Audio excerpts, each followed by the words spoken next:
Hi, everybody. I'm Bill Brennan, welcoming you to another edition of Honolulu on the Move, the show that brings you the latest news and information about the Honolulu Rail Transit Project.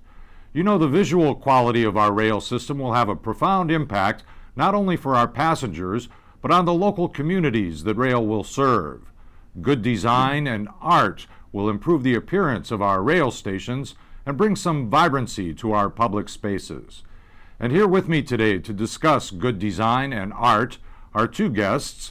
To my immediate left is Lisa Yoshihara. She is the Transit Art Administrator for HART. Lisa, welcome. Hi, Bill. And next to Lisa is Mr. Ken Caswell, who's the Chief Architect of our Honolulu Rail Transit Project. Welcome, Ken. Aloha. Lisa, why don't you begin by telling us a little bit about art as it relates to rail transit here in Honolulu? I think the art makes what we call the project complete for me when public art, because the art brings a sense of identity to each station as it captures the culture and history that happens in each ahupua'a that the station resides in, also what the community would like to say for each station. It's also a way of really bringing a sense of aesthetics to the architecture. It also will bring a sense of pride to the community, and I would like to also think that our tourists will enjoy it as they go through the rail. Sure. This is done in other cities, yes? In many cities. You have the New York system, the MTA.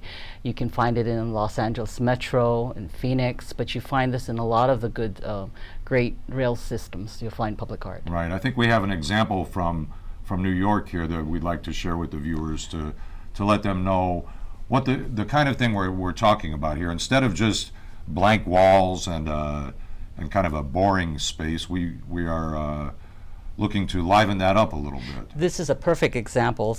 This is by Doug and Mike Starn in MTA in New York City. And what you have here is a stainless steel grill fencing that divides the paid area from the unpaid area. And you can see in the background is a beautiful fused glass mural of the trees that's also replicated in the screen work. So beautiful public art. Yes, the example of kind of thing we're looking for exactly to do here in Honolulu. Yes. Okay. We've put out a call for artists. Can you tell us a little bit about how that goes? The Call for Artists is an online system that's run by callforentry.org. So all artists that are interested in applying must go through this application process. You can download the full application from this system, or you can go to the Honolulu purchasing website to get that also. But it's what we call an open call for artists. It's professionally known. You submit 10 images of the work that you feel best would qualify you for this type of work, and your resume, artist statement, and it's kind of like a letter of interest. Right. Do you have to register to be on that list? You have to register, and being part of the CAFE system is free, so there's no charge to be on the CAFE system. What's also good about the CAFE system is you'll be notified by the system of other opportunities that are happening nationally. Right. So once you get in ours, you'd be available for other kinds of things. Oh, that's great. Toward that end, you also mentioned the fact that there's another website, or a city purchasing website. The city purchasing website is where you can get the official document of our call for artists, and that is going to be found at the honolulu.gov purchasing website. Okay. And that you also, when you register onto CAFE, one of the questions requires you to actually pull down a bidder registration form. So you download it, you fill it in, and you upload it back to the CAFE website. Okay. Let me bring Ken in here real quick, because Ken, most of what Lisa is talking about, the artists that we're looking for, some of whom will get commissions to do art, are working on art for our rail stations. And I know that's just one component of something you and your guys have been working on for some time, is the design of the rail stations. Tell me how the two work together. Well, we've been working very hard on the rail stations, not only to make them efficient, but also provide a level of amenity for the transit patrons. The art program is only one of 6 programs that we have that we're incorporating in all the rail stations, all 21 stations. As you know, we have the 20-mile system, and the stations are pretty much spaced between East Kapolei and Ala Moana fairly evenly, so we'll have 21 opportunities. The stations themselves are going to have several different situations where the artist will be able to identify certain situations where they can design their art, perhaps install it to enhance the way the stations are going to feel, the look, and this kind of thing. These programs that we the 6 programs we have also include cultural and historical programs where we're doing different kinds of things to the stations, displaying certain kinds of images and this kind of thing, primarily educational in nature, that reflects the history and culture of where the station is located. So not only do we have the artistic component, we have these other several components that occur at different locations in the stations. In some case, we are doing some things in embellishing the columns with certain kinds of images. In other locations, we have other materials that you can walk up to and read certain kinds of things and so forth. So not only do we make the stations pleasant from a visual or aesthetic standpoint, we also bring in the educational component, which of course would be interested not only to the keiki or tourists or just transit patrons as they move through the stations. Right. I think that's an important point, that we're not only decorating the stations or making them aesthetically pleasing, as you pointed out, Lisa, but as Ken points out, also have an important kind of educational component so that people can learn about the culture and the history of the locations where our stations will be. I think a good example is the windscreens.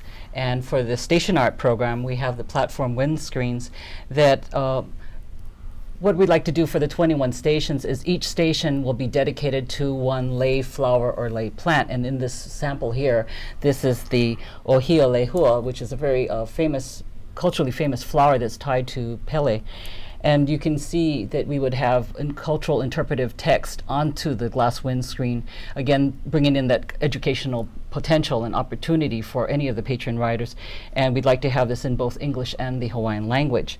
So again, you can imagine coming into your station, you may be going home to the station that has the Ilima flower, but this will also be a way of wayfinding. You're going to start to recognize the flowers as you go through the station. Right.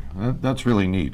Tell me though, we have 21 stations, as Ken pointed out. Are we looking for 21 different artists to do the lei motif on the windscreens? For the windscreens, it's a really unique opportunity because we'd like it to be one of what we call the unifying element of the station designs.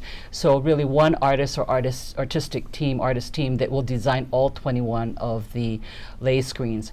And what's really unique about the lei screens is we'd like to commission the master lei makers that are really well known in the community for the type of the lei style or the type of flower, to really be commissioned and recognize and celebrate them for who they are and document it through photography, this lei, and then it will be digitally through ceramic glaze fired onto the glass. Excellent. How are or will the artists then be selected? The artists will be, once artists apply and once it closes on the deadline, which is June 20th, at 7:59 is the deadline for the online cafe system. We have a selection team, the Transit Arts Committee, that will go through all of the entries, and what we will do is finalize onto a pre-qualified list. I see. And from there, the opportunities will be selected, the artists matching this, the art opportunities. Right, and you mentioned artists or artist teams. Explain to me what an artist team would do. An artist team is really, let's say for the windscreens, that's a good example. You may have a lead artist who's the project manager who will be like the designer, the graphic designer. Then will project manage the photographer that's working with the master lei makers to actually shoot. And the designer will tell the lei maker, I need to have this piece of lei made so big, so wide, and kind of really designing the photograph. And then actually doing the graphic work with the text. And that then may go to, part of the team may be a sub-consultant who's the actual glass installers that are going to handle the sheets of glass that are coming in. So that's a full team. Right, right. Now, Ken, most of our stations are outdoors and open air. We've seen some renderings of the canopies, that canopy design that goes over the top. So what effect or what kind of special needs are there for the art at our stations, given the fact that they're open to the elements? Yeah. Well, obviously all the materials that we use in the stations, whether it's architectural or structural materials, need to be very durable. Since the stations are open to the breeze, unair conditioned or naturally air conditioned, anything that we have could be impacted by weather or certain kind of severe conditions that we have here on the island. So the art, likewise, like other architectural materials, needs to be durable, not only from the standpoint of weather, but also from the standpoint of patrons moving through the station. They need to be of a type of material that is low maintenance, like all the materials that we'll be using. Obviously, we want to minimize our maintenance, whether it's art or other materials. Sure.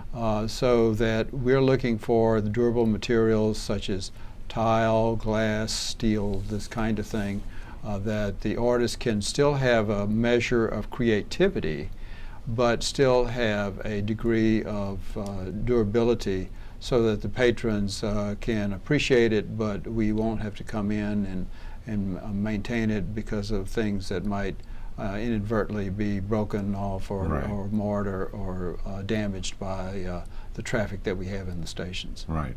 So Lisa, we can then solicit input from artists who work in any sort of medium then, right? Because if they are a painter or something, and we're not going to hang paintings on walls exactly, but whatever they might create could be converted into the type of material Ken is referring to and be used in our project. Correct. If I have a slide of some koi and some parrots, that's a good example. This probably started off as a design of a painting or a study on a watercolor, which was then transferred to ceramic tile. In this case, it's glass mosaic tile and ceramic tile. So again, you could be a printmaker, you can be a textile artist. We encourage all media, all media to apply, and it can be transferred onto a hard material. Right. And tell me, because Hawaii is such a unique place, and as Ken pointed out, we have so many elements going into our station design. Do you need our artists to have some knowledge or appreciation for where it is they're going to station this art? I think what's really unique about our call for artists is one of the questions that we ask in the artist statement section is really give us your knowledge and understanding of Hawaii's culture, history, and traditions. Really, we want these stations to embrace what makes Hawaii unique. Uh-huh.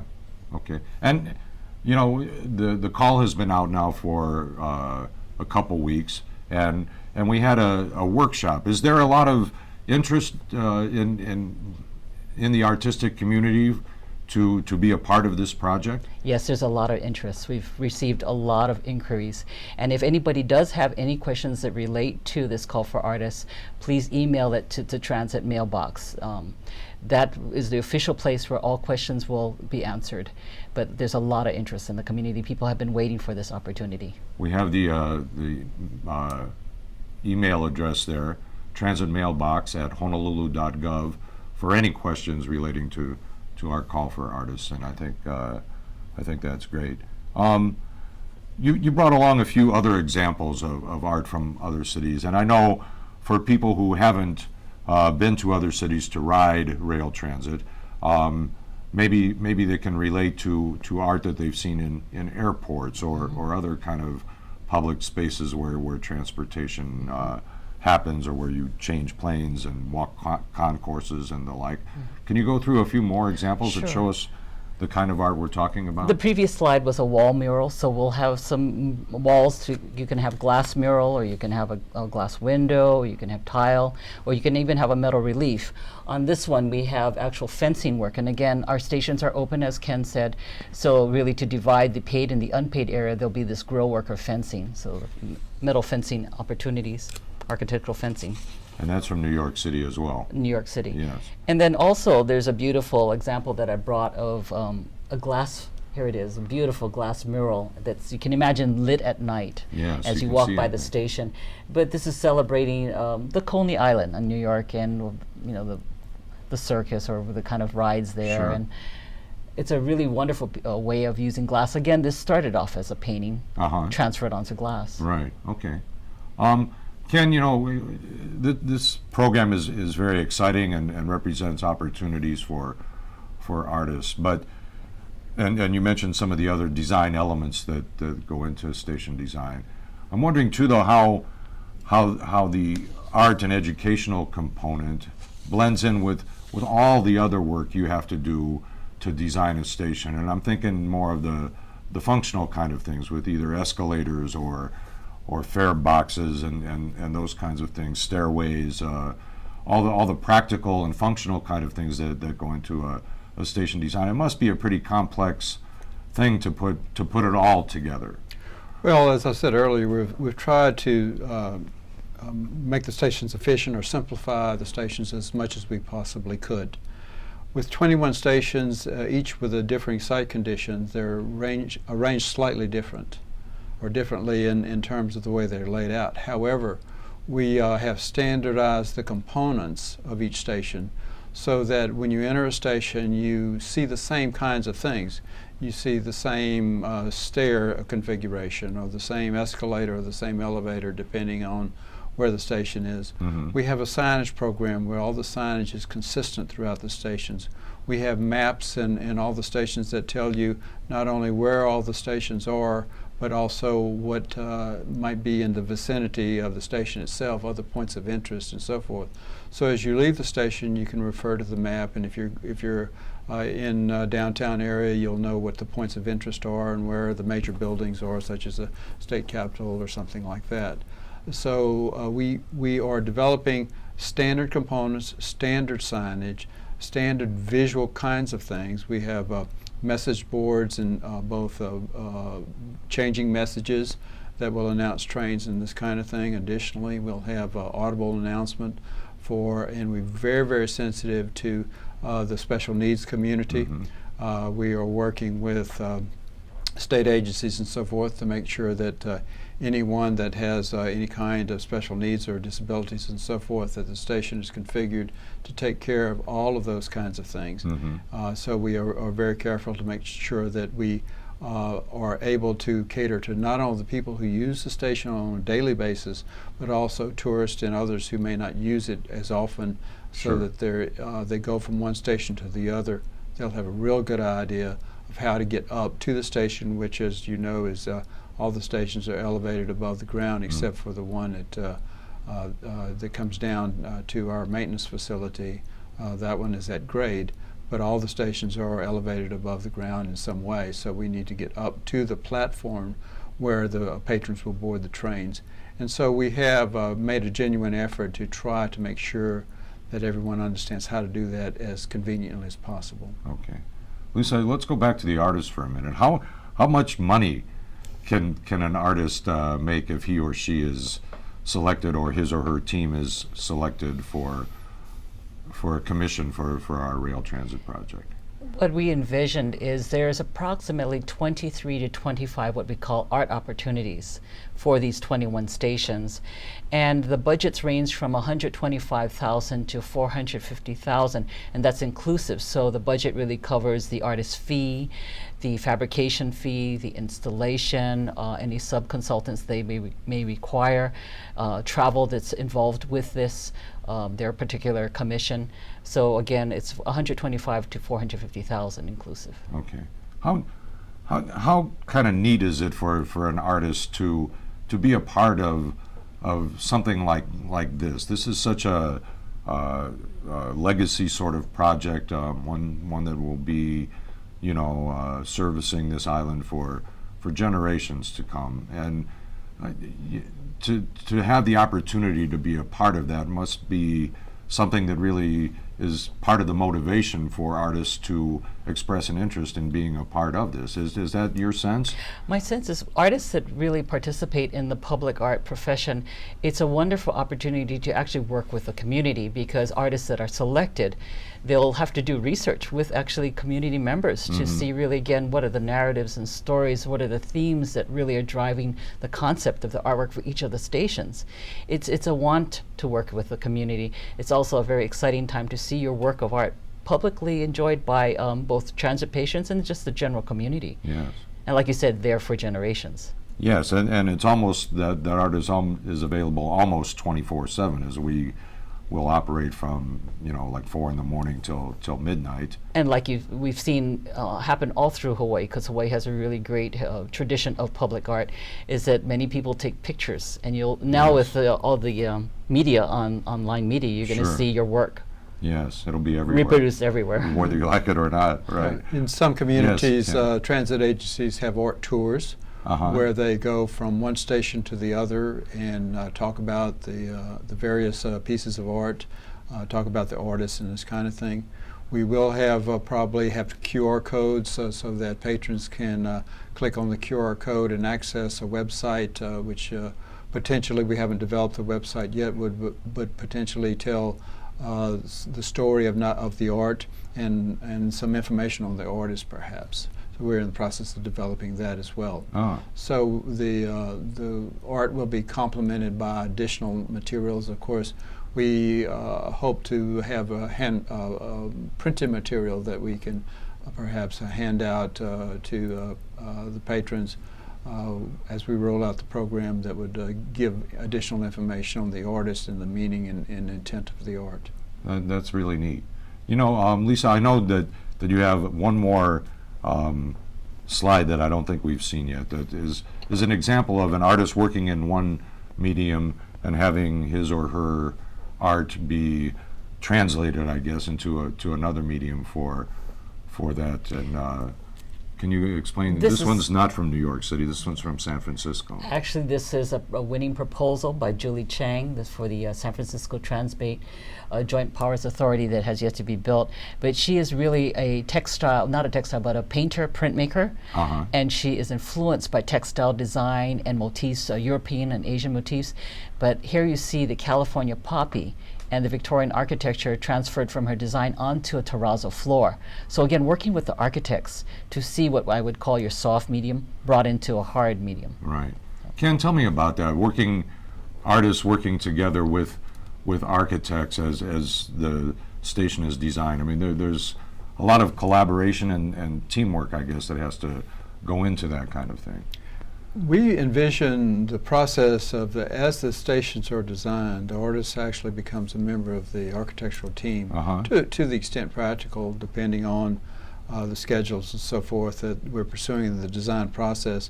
But we want the architect and the artist to collaborate together to make certain that they both participate in identifying the opportunities. And if there's some special need or configuration in the station that would enhance the art, or if they create a focal point or something like that, they work together to make sure that it is done effectively.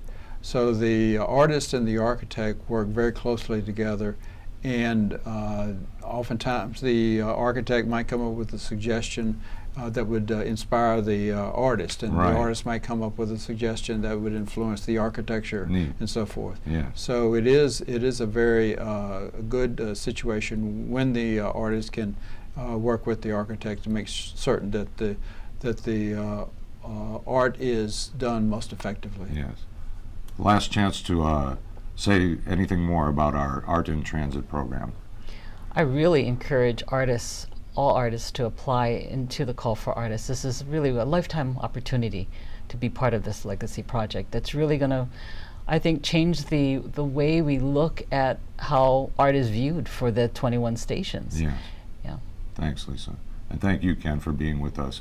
One more time, if you're interested, you can go to one of two websites, honolulu.gov/PUR for our purchasing website, or callforentry.org. And if you have any questions about the Call for Artists and our Art in Transit program, Transit Mailbox at honolulu.gov is the address you want to send your emails to. We try to keep you in touch with the project in several ways and make it easy for you. We want to show you now just some of the ways you can stay in touch with the Honolulu Rail Transit Project. If you have a question you'd like us to answer on our next Honolulu on the Move show, go ahead and hit us up on Twitter or Facebook. Just two of the places where you can stay informed with up-to-date information on the Honolulu Rail Transit Project. And you can view our latest project videos on YouTube or Vimeo. If you'd like more information on the project or would like a presentation to your group or organization, give us a call at our project hotline at 566-2299. Or contact us via our website at honolulutransit.org. By the way, we've redesigned our project website. Visitors to honolulutransit.org will find it a more colorful, interactive, and user-friendly site. You'll be able to keep up with the latest news and information about the project, important meeting dates, times, and locations, and examine the official documents that are guiding the project's planning and construction. Take some time to visit the new and improved honolulutransit.org. And don't forget that you can also join us here every Sunday night at 4:30 p.m. on Olelo Channel 54. For all of us on the project team, mahalo for joining us today, and we'll see you again next time for another edition of Honolulu on the Move.